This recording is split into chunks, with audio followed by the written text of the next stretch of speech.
Bapak, Ibu, Saudara yang terkasih di dalam Tuhan Yesus Kristus, Salam, salam bahagia. Perkenankanlah pada kesempatan ini saya hendak memberikan kesaksian menurut pemahaman saya bagaimana miris dan tragis atas penganiayaan dan penderitaan Tuhan Yesus Kristus. Padahal sebenarnya Tuhan Yesus Kristus bisa menghindar dari penganiayaan dan penderitaan hingga disalib, wafat, dan bangkit kembali. Karena pada saat itu pemerintahan yang ada melalui Pontius Pilatus mengatakan bahwa Tuhan Yesus Kristus tidak memiliki kesalahan yang layak dihukum, apalagi dihukum mati.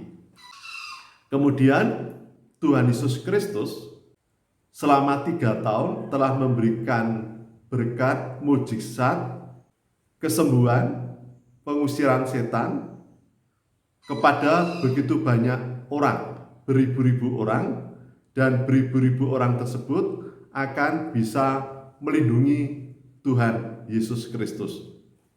Karena apa? Karena ketika berkali-kali para tokoh-tokoh agama Yahudi pada saat itu hendak menangkap Tuhan Yesus Kristus, mereka takut kepada banyak orang tersebut. Yang ketiga, sebenarnya Tuhan Yesus Kristus pernah bisa menghindar dari rencana penangkapan tokoh-tokoh agama tua-tua orang Yahudi di masa itu sebelum waktu yang memang harus menderita.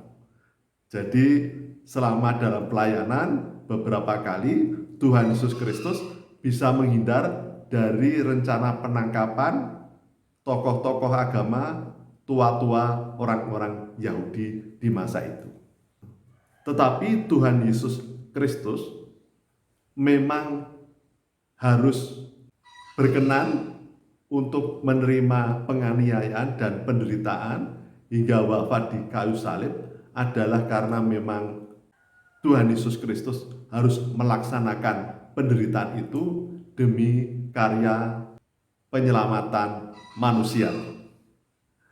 Karena begitu besar kasih Tuhan, sehingga Tuhan Yesus Kristus berkenan untuk rela mengalami penganiayaan dan penderitaan, bahkan kemudian harus wafat di kayu salib.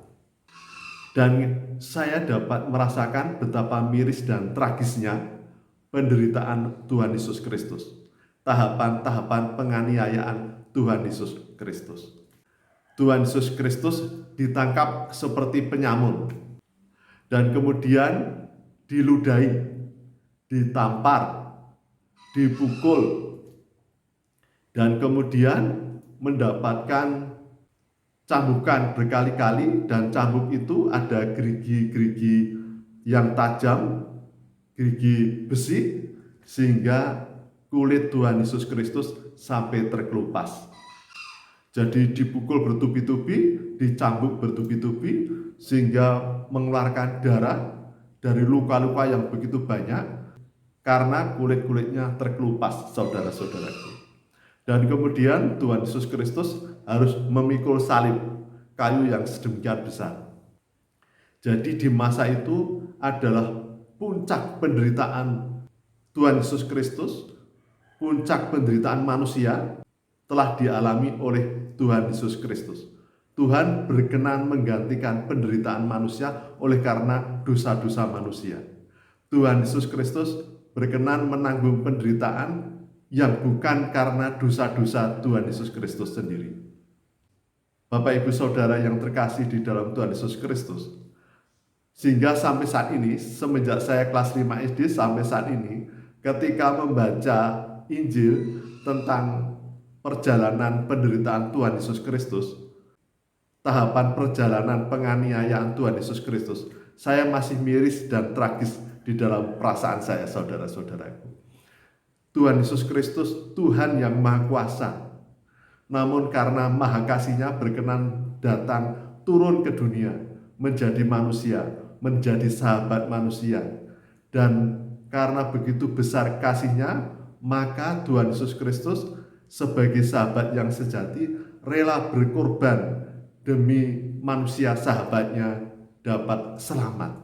Jadi oleh karena itu saudara-saudaraku, marilah kita jangan menyanyiakan darah Tuhan Yesus Kristus yang mahal. Jangan menyanyiakan kerelaan Tuhan Yesus Kristus untuk rela dianiaya, menderita demi kita.